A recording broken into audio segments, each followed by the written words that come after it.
People के पेड़ के नीचे हम लक्ष्मी जी के साथ शनिवार के दिन आपसे मिलने के लिए आए हैं। शनिवार के दिन जो पीपल के वृक्ष के नीचे दिया लगाएगा उसके घर में कभी संपदा की कमी नहीं होगी। सारे दिन पीपल के वृक्ष के नीचे हमारा निवास होगा। आज भी नियम है, जिसको शनि लग जाता है एक काजल की डिब्बी ले लो और काजल की डिब्बी को 21 बार उतार कर उसको एकांत में जाकर जंगल आदि में एकांत में किसी पेड़ के नीचे इतना सा खड्डा खोद कर उसमें काजल की डिब्बी को डाल दो और मिट्टी से पूर दो, उस व्यक्ति का शनि समाप्त हो जाता है। काशी विश्वनाथ का नाम लेकर काजल की डिब्बी को 21 बार उतार कर अगर काशी विश्वनाथ का नाम लेकर शनि वाले व्यक्ति को अगर पेड़ के नीचे दबा दे, शनि समाप्त। शनि उसको शनिवार के दिन जो पीपल के वृक्ष में सरसों के तेल का दीप लगाता है उसको शनि कभी परेशान नहीं करता। एक बात हमेशा ध्यान रखिएगा, मान लो अगर कोई भारी रोग ऐसा शनि महाराज के कारण हो गया हो, अच्छे काम करते करते उल्टे हो रहे हैं, होते हैं किसी किसी के साथ में, विपरीत परिस्थितियां आ जाती है, अच्छा करने जाओ बुरा हो जाता है, अच्छा कर्म करने जाओ बुरा हो जाता है।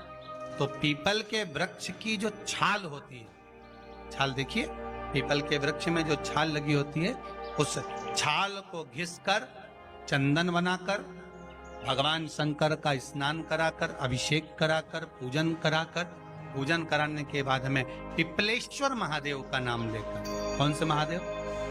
पिपलेश्वर महादेव का नाम लेकर वो जो घिसी हुई छाल होती है उस छाल का तिलक भगवान शंकर को लगा लो और उसी का थोड़ा सा भाग अपने कंठ पर मस्तक पर लगाना प्रारंभ कर दो। धीरे धीरे जो विपरीत दशा है वो सुधरना प्रारंभ हो जाती है। पर नाम याद रखना, पिपलेश्वर, जम के बोलिए पिपलेश्वर महादेव। एक देवता ऐसे हैं जिन्होंने दूसरे का हिस्सा खाने का प्रयास करा था और आज भी उस देवता से दुनिया डरती है। और उन्होंने दूसरे का हिस्सा खाने का प्रयास करा था तो शंकर भगवान ने उसको भी नहीं छोड़ा। कौन से देवता? वो बाल्टी में हर शनिवार को आते हैं आपके यहाँ। कौन से? शनि देव। उन्होंने क्या करा था? भगवान सूर्य नारायण ने। यह ज्योतिषी ना झूठ बोलता है ना तुक्के लगाता है, बस आपकी कुंडली को 100% एक्यूरेसी से डीकोड करता है। भगवान सूर्य नारायण ने अपने सारे पुत्रों को देखा, सारे पुत्रों,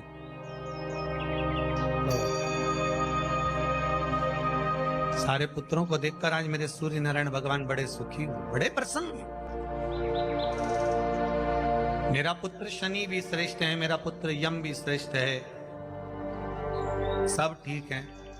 आज भगवान सूर्य देवता ने अपने पुत्रों को बुलाकर कहा, आज मेरा मन कर रहा है कि मैं सारे लोगों का राज्य अपने पुत्रों को बांट दूं, सबको अपना अपना हिस्सा दे दूं। शनि महाराज जी को भी हिस्सा दे दिया गया। अब जब शनि महाराज जी को हिस्सा दे दिया तो शनि महाराज जी संतुष्ट नहीं हुए। दुनिया में ऐसे लोग बहुत सारे हैं जो संतुष्ट बहुत कम हो पाते हैं। शनि देव के मन में संतुष्टि नहीं हुई। जब शनि देव के मन में संतुष्टि नहीं हुई तो शनि महाराज उसी समय पर अपने सारे भाइयों का हिस्सा बटोरने लगे, उस पर कब्जा करने लगे। कब्जा करने लगे तो सूर्य देवता की आंख में जल भर गया। कितना तेजवान सूर्य नारायण, कितने तेजवान, कितना तेज भगवान सूर्य के पास में था।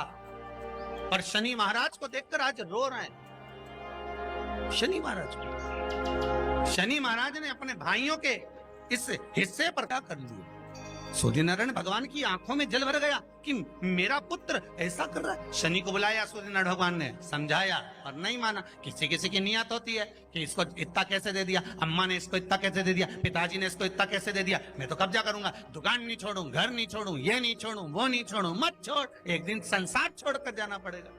तब कहीं जमीन जायदाद छाती पे बांध के ले जाएगा। नहीं माने तो सूर्य देवता ने अपने गणों को भेज दिया, जाओ जरा शनि महाराज को जरा हटाओ वहां से। शनि महाराज को गुस्सा आया और शनि महाराज ने उन सारे गणों को नष्ट कर दिया। सूर्य नारायण रो रहे हैं। भगवान शंकर की पंचायत में सूर्य देव भी हैं, मतलब शंकर भगवान के मित्रों की गणना में सूर्य आते हैं।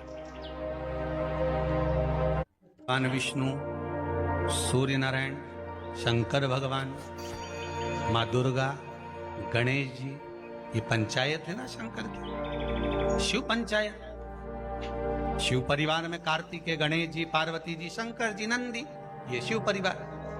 पंचायत में सूर्य देवता। सूर्य नारायण को रोता हुआ देखकर भगवान शंकर को बड़ा दुख है। शिव जी ने पूछ लिया, क्या बात है, आप रो रहे हो? नारायण क्या हो गया? मेरा बेटा मानने को तैयार नहीं है। आप चिंता मत करो, अभी देखता हूं मैं जाकर। और भगवान शंकर ने जाकर तुरंत सूर्य नारायण भगवान के कहने पर शनि देव को जाकर समझाया। इतने में तो शनि देव आग बबूला हो गए। आग बबूला होकर शनि देव ने कहा, ए शिव, आप मुझे जानते नहीं हो? शंकर भगवान ने कहा, क्या जानना है ये बताओ, क्या जानना है ये बताओ। शनि देव कहते हैं, आप मेरी दृष्टि को नहीं जानते। शंकर भगवान ने कहा, तू भी नहीं जानता कि तेरी दृष्टि खराब कैसे हुई। तेरी दृष्टि को श्राप किसका लगा है तुझे नहीं मालूम क्या? शंकर भगवान ने जब समझाना चालू करा कि देख शनि देव, तुम तो कह रहे हो, तुम तो बोल रहे हो कि मेरी दृष्टि नहीं जानते। हम जानते हैं आपकी दृष्टि, मना नहीं है, जाना, पर आप नहीं जानते क्या? शिव जी जानते हैं। शिव जी ने कहा, मैं सब जानता हूं। आपका विवाह करा सूर्य देवता ने, आपकी पत्नी घर में आ गई, आप अपनी पत्नी को देखते तक नहीं थे, इसलिए आपकी धर्म पत्नी ने आपको श्राप दिया कि जिस पति ने मुझ पर दृष्टि नहीं डाली, मेरे वो पति की दृष्टि कुदृष्टि हो जाए, जिस पे डालेगा वो बर्बाद हो जाए। शनि महाराज ने कहा, आप मेरी पत्नी की याद मत दिलाओ। शंकर भगवान बोले, ए शनि, फिर समझा रहा हूं, हिस्सा छोड़ेगा कि नहीं छोड़ेगा? शनि बोले, नहीं छोड़ूंगा। शंकर भगवान ने उठाया, पीपल के पेड़ के नीचे ले गए और पीपल के पेड़ के नीचे शनि महाराज को उल्टा लटका दिया। 19 साल तक शनि महाराज को पीपल के पेड़ के नीचे शंकर जी ने लटका के रखा। अब बोल, 19 वर्ष तक शनि महाराज पीपल के वृक्ष में, पीपल की जड़ पर बंधे रहे, बोले ही नहीं, सीधे टंगे रहे। अब दूसरे का हिस्सा खाने वाले को जब शनि महाराज जैसे के लटका दिया भोलानाथ ने, तो तुम कहीं लगो रे लाइन में? मेरा विचार तो करो। 19 वर्ष तक शनि महाराज लटके रहे, तब 19 वर्ष नेत्र बंद कर कर शनि महाराज ने शंकर की आराधना करी कि दुनिया में कोई ऐसा नहीं जो मुझे उल्टा लटका दे, केवल एक ये ही है जिनने मुझे लटकाया है। तो 19 वर्ष तक तप करा तो शंकर जी प्रसन्न हो गए। धरनी को हटाकर पार्वती को लाए, साथ में आशीर्वाद दिया, शनि महाराज को खोला। वर मांगो, तुम्हें क्या चाहिए, मांगो तुम्हें क्या चाहिए। शनि महाराज ने कहा, मांगूंगा कुछ नहीं, आप कर दे दीजिए। शंकर जी ने कहा, मैं तुम्हें दंड अधिकारी बनाता हूं कि आप अच्छे और बुरे का दंड दोगे, आप अधिकारी बनकर बैठोगे, मेरा आशीर्वाद तुम्हारे साथ में। दंड अधिकारी। भगवान शंकर का एक अवतार है पिपलाद अवतार। पिपलाद अवतार, जब दधीचि ऋषि की अस्थियां चली गई, उनकी धर्मपत्नी सुवाच ने देखा, मेरे पति को मार दिया गया, मेरे पति की अस्थियां ले गए राक्षसों का संहार करने के लिए, उनकी अस्थियां लेकर चले गए, मेरा पति चले गया। सुवाच गर्भ से थी, मरना चाहती थी, प्राण छोड़ना चाहती थी। शिव जी ने देखा ये तो अग्नि के ऊपर चढ़कर अपनी देह त्याग रही है। शंकर भगवान ने आकर कहा, रुक जा सुभाष, रुको, तुम्हारे गर्भ में बच्चा है, तुम्हारे गर्भ में बच्चा है, वो बच्चा मर जाएगा। अब इस बच्चे को जन्म देकर भी क्या करूं? नहीं पिता, तुम्हारे गर्भ में जो बच्चा है वो महाज्ञानी है। तुमने मुझसे प्रसाद के रूप में मांगा था, कहा था शिव जैसा पुत्र होना चाहिए, तो क्या तुम शंकर को नष्ट कर दोगे? मैं शंकर को जन्म दूंगी। सुभाष ने 2 पत्थर उठाए, अपने गर्भ पर मारना प्रारंभ करा। गर्भ पर मारा, बच्चे ने जन्म लिया। बच्चा 7 महीने का था। उस बच्चे को उठाकर पीपल के कोटर में रख दिया। पीपल की कोटर। एक गिलहरी पीपल के फल को लेकर आती थी, पिपलाद के मुंह में देती थी।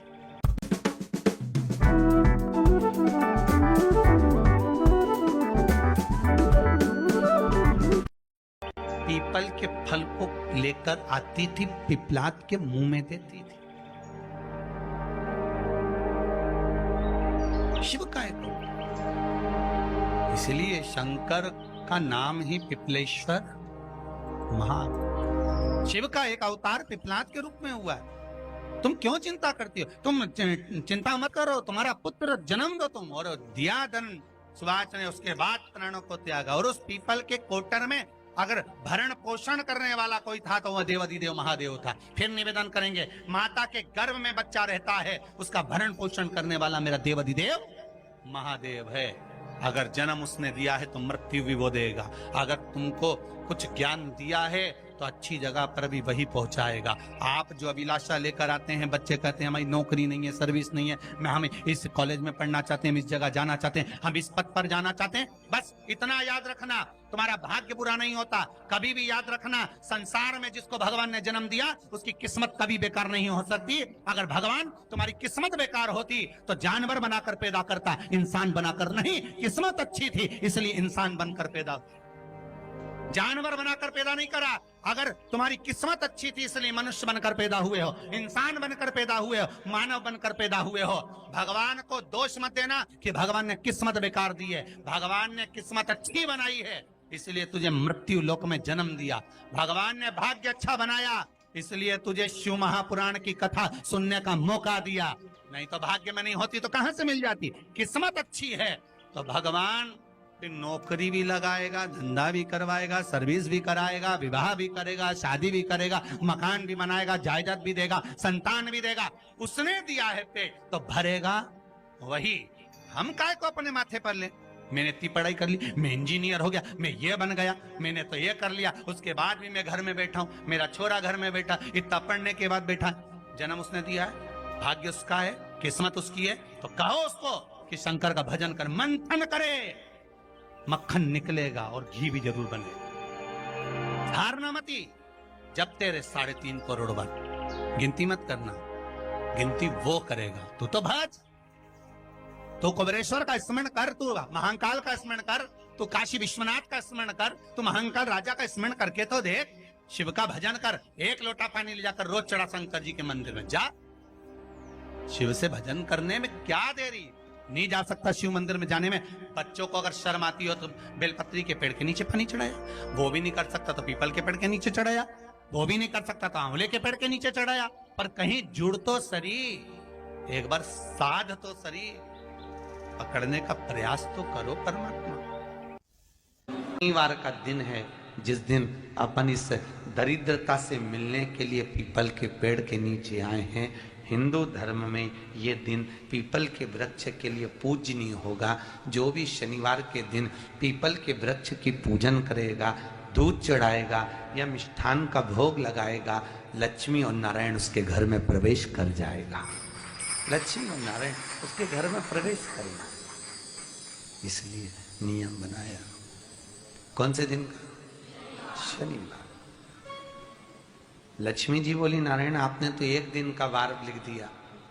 शंकर जी ने 7 वार बनाए हैं, रविवार, सोमवार, मंगल, बुध, गुरु, शुक्र और शनि। ये शिव जी ने बनाया।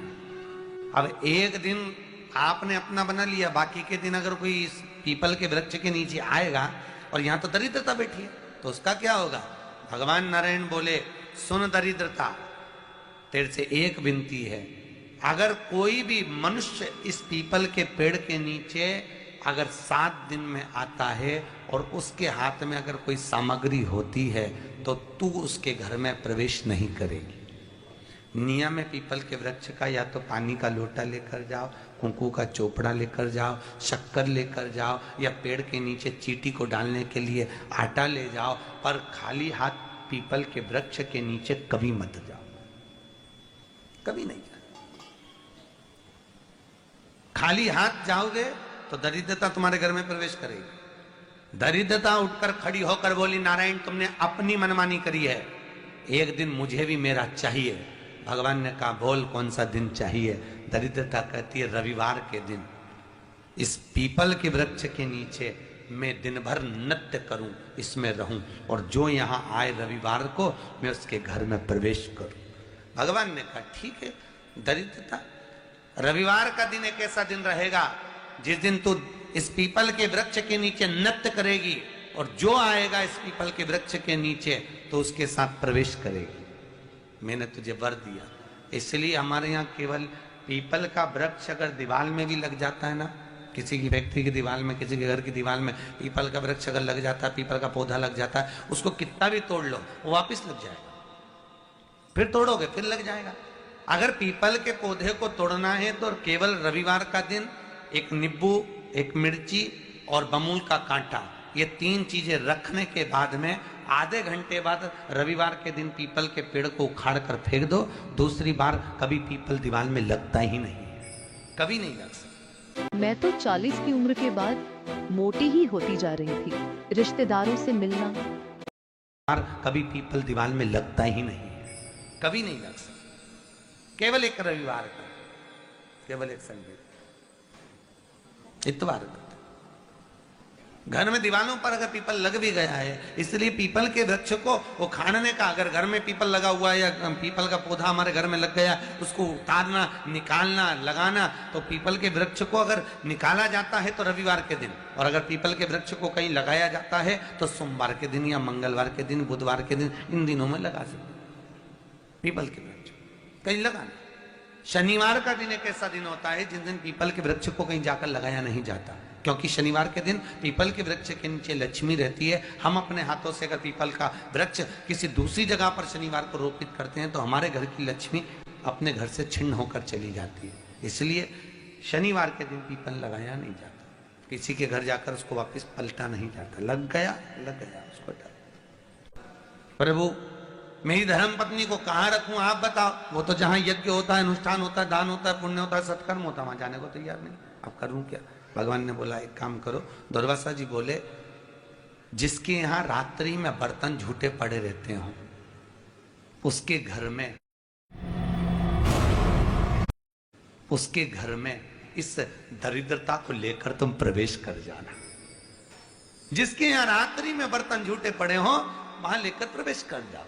दूसरी जगह दुर्वासा जी बोले, जो स्त्री घर में दोपहर के समय पर सो रही हो, उसके घर में इसको लेकर प्रवेश कर जाइए। जो स्त्री दोपहर के समय में घर पर सो रही हो, इस दरिद्रता को लेकर प्रवेश कर जाइए। तीसरा, जिसके यहां पर दरवाजे पर कांटे वाले पौधे लगे हों, उस घर में इस दरिद्रता को लेकर प्रवेश कर जाइए। दरिद्रता, कितनी सुंदर बात कही है। दाता और विधाता, कौन कौन? दाता और विधाता। लक्ष्मी और दरिद्रता के सगे भाई हैं। कौन कौन? दाता और विधाता। दाता को फिटकरी प्रिय है, विधाता को नमक प्रिय है। ये दोनों हमेशा लक्ष्मी को और दरिद्रता को, दोनों को समझाते थे, दोनों में प्रेम बढ़ाते थे। आज भी हिंदू धर्म की रीति है। यहां तो ठीक है, जिसके यहां पर भी अगर थोड़ी सी भी परेशानी होती है, थोड़ा सा क्लेश होता है, अशांति होती है, लक्ष्मी नहीं टिक रही हो, काम नहीं बन रहे हो, बहुत प्रयास करा जा रहा हो और हमारा कार्य नहीं होता, तो क्या करते हैं? फिटकरी और नमक को पानी में डाल देते हैं और घर में पोछा लगा देते हैं। आप लोगों ने आजकल फेसबुक पे भी पढ़ा होगा, व्हाट्सएप पे भी पढ़ा होगा। तो क्यों लिखा उसमें? उसका कारण ही केवल ये है कि दाता और विधाता की प्रियता है उसमें। माता ख्याति के जो 4 बच्चे हुए, इसमें जो 2 लड़के हैं, दाता और विधाता, उसकी प्रियता उसकी पूर्णता उस। अब दुर्वासा जी बोले अपनी धर्म पत्नी को वहां लेकर, जहां कांटेदार पौधे लगे हों वहां पर लेकर प्रवेश कर जाइए। कांटेदार पौधों में उस दरिद्रता का निवास हो गया। आए जब कष्ट, बहुत कष्ट का जीवन चल रहा हो, बहुत कष्ट की जिंदगी चल रही हो, ध्यान लगाना, अगर कष्ट का जीवन चल रहा हो, तकलीफ की जिंदगी चल रही हो, 5-7 सोमवार, या तो 5 सोमवार या 7 सोमवार, हाथ में दुर्वा, मान लो ये तुमने दुर्वा ले ली, हाथ में दुर्वा, एक बेलपत्र, और उसी हाथ में अपने घर का भरा हुआ 1 लोटा जल। पहले रखना है दुर्वा, फिर रखना है बेलपत्र, उसके बाद में हाथ में 1 लोटा जल, और दोनों हाथों का स्पर्श करते हुए जो अपना पूजन का कक्ष होता है घर के अंदर का, उस पूजन कक्ष की साक्षी में खड़े होकर अपने कुल देवता, पितृ देवता और अन्य देवताओं का स्मरण करते हुए, बाबा बहुत दुखी हूँ, बहुत तकलीफ में हूँ, बहुत कष्ट में हूँ, मेरा परिवार आज दुख तकलीफ में है, मेरा परिवार आज कष्ट में है, दुख में है, कष्ट में है। बाबा को अपने मन का भाव कहते हुए, हृदय से प्रार्थना करते हुए अपने घर के मंदिर से निकलकर फिर उस जल को लेकर शिवालय तक जाओ और दक्षिण की ओर खड़े होकर उत्तर की ओर मुख कर जल समर्पित करो। बेलपत्र और दुर्वा दोनों को अशोक सुंदरी वाली जगह पर चढ़ा दीजिए। अशोक सुंदरी की जगह तो सबको मालूम है ना। अशोक सुंदरी वाली जगह पर उस बेलपत्र और दुर्वा को समर्पित कर दो।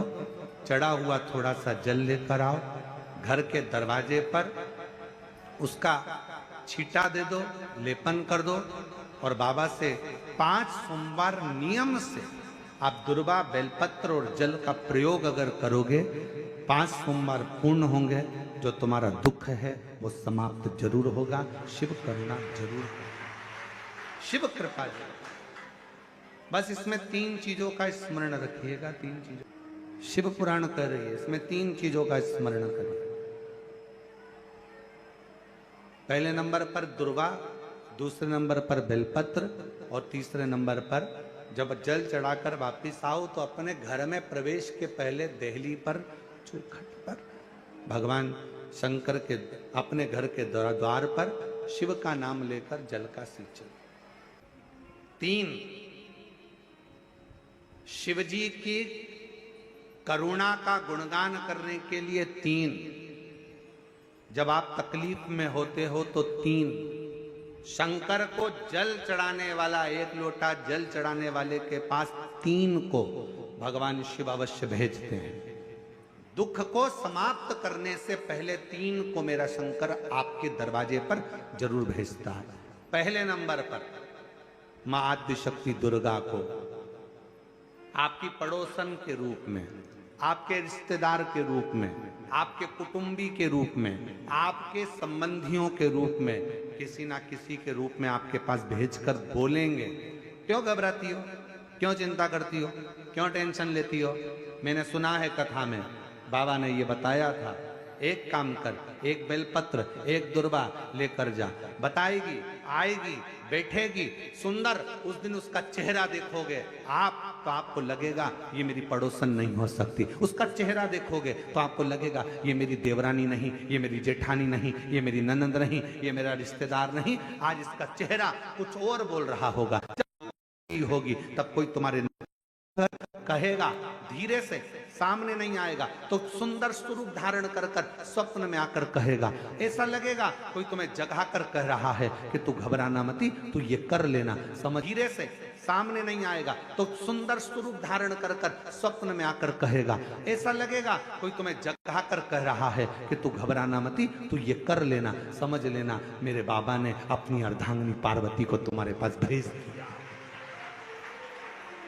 मेरे शिव ने अपनी पत्नी को तुम्हारे पास भेज दिया, अपनी अर्धांगिनी को भेज दिया।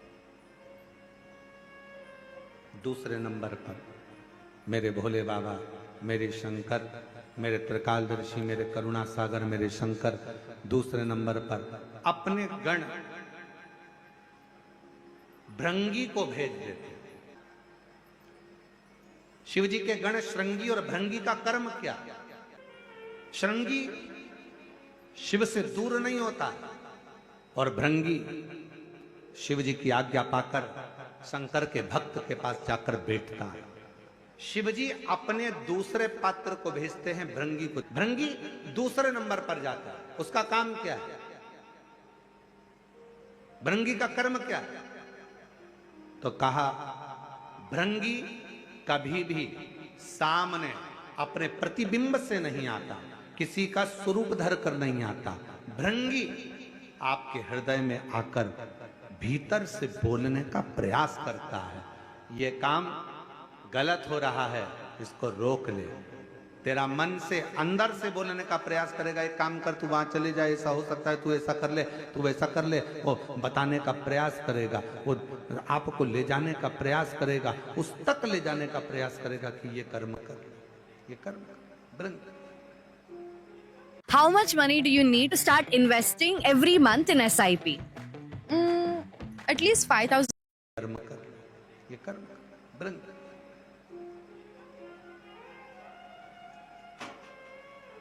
दूसरे नंबर पर भृंगी आपके मन की वाणी को शिव तक पहुंचाने का प्रयास करेगा। कहते हैं अपने नंदीश्वर को, अपने नंदी गण को मेरे शिव भेजते हैं। नंदी का काम क्या है?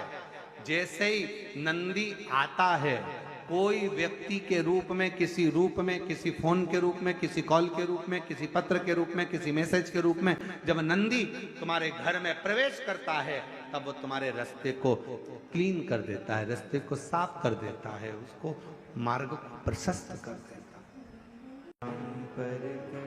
आप दिल से उससे कहो, जहां तार ना जुड़े। कोई कई जगह कहे ना, अभी हमने कहा कि हमारे बच्चे कहे यहाँ पर सिग्नल मिल रहा है, कोई कहे वहां सिग्नल मिल रहा है। अगर सारी दुनिया से हार गए तो फिर एक जगह पर जाकर सिग्नल मिलाना।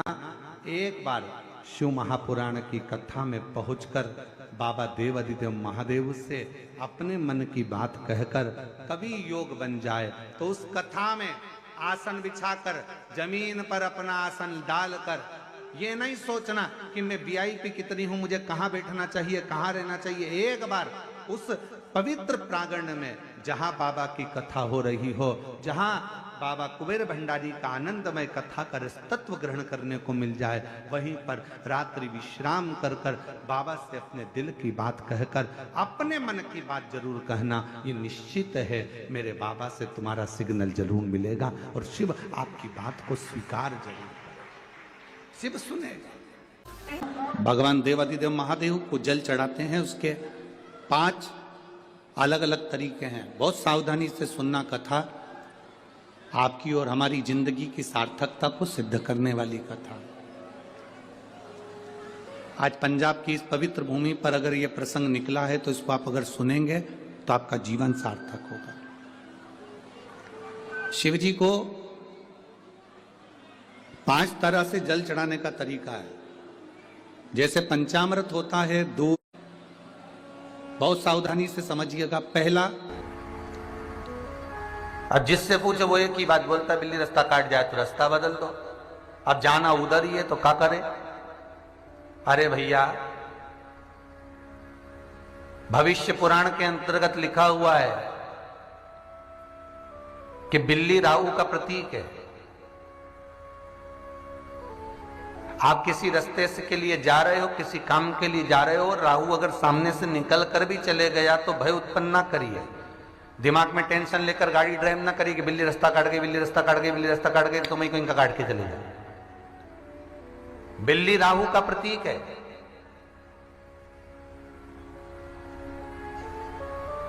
और राहु शंकर की जटा में बैठा है। आपको पहले कथा में कहा था, जब मंथन के समय पर मंथन हुआ तो चंद्र भगवान शिव के पास आकर बोले कि मेरे को राहु ग्रास करने आ रहा है, मैं क्या करूं? शंकर भगवान बोले काय को चिंता करता है, मेरी जटा में बैठ जाए। शंकर भगवान की जटा पर चंद्र आकर विराजमान हो गया। थोड़ी देर बाद राहु आ गए। राहु ने कहा भोलेनाथ मैं भी आपके साथ रहना चाहता हूं। भगवान ने कहा तू भी बैठ जाए जटा के अंदर। अब शंकर तो शंकर सबके लिए, बाबा भोलेनाथ जी सबके प्रति, कोई छोटा है, बड़ा है, अमीर है, गरीब है, राक्षस है, देव है, उसको कोई मतलब नहीं, बस वो आया शरण में और शिव ने लिया, तू भी बैठ जा। अब राहु अंदर बैठा और चंद्र बाहर। चंद्र को इतना भय लग रहा था राहु से कि चंद्र के पसीने निकल रहे थे। अब वो चंद्र ने जो अमृत पिया था और अमृत का पसीना जब राहु को मिल रहा था, राहु उस पसीने को पीते जा रहा था, तो राहु के मुंडे शंकर जी के गले में पड़ते जा रहे थे। शंकर जी के गले में दो तरह के मुंडे होते हैं, एक मूंछ वाला मुंडा और एक कपाल का मुंडा, हड्डी का मुंडा, कपाल का। तो जो कपाल का मुंडा है वो शंकर जी के गले में भगवान शंकर की अर्धांगनियों के हैं, और जो मूंछ वाला मुंडा है वो जो राहु अंदर बैठा था उसके जो मुंडे अमृत के कारण कटे हुए मुंडे शंकर जी के गले में पड़ रहे थे, वो मुंडों की माला शिव जी के गले में। हमारे कालाधिपति महाकाल राजा के गले में आप दोनों तरह के मुंडे देख सकते हो। कभी उनकी स्वरूप का दर्शन करना आप महाकाल बाबा का, तो कभी उनको हड्डी का मुंडा, हड्डी जैसा स्वरूप चांदी का, या कभी मूंछ वाला मुंडा बाबा को पहनाते। उस स्वरूप का स्मरण, उस स्वरूप का सुख। तो मान लो अगर काट भी गई बिल्ली रास्ता, तो शिव का स्मरण करो ना भाई, शंकर को जपो, राहु का स्मरण कर लो एक बार, श्री राहुवे नमः। बिल्ली रास्ता काट गई, काट जान दो, शिव का स्मरण करो और चलते जाओ अपने मार्ग की ओर। हम अपने मार्ग को विच्छिन्न ना करें।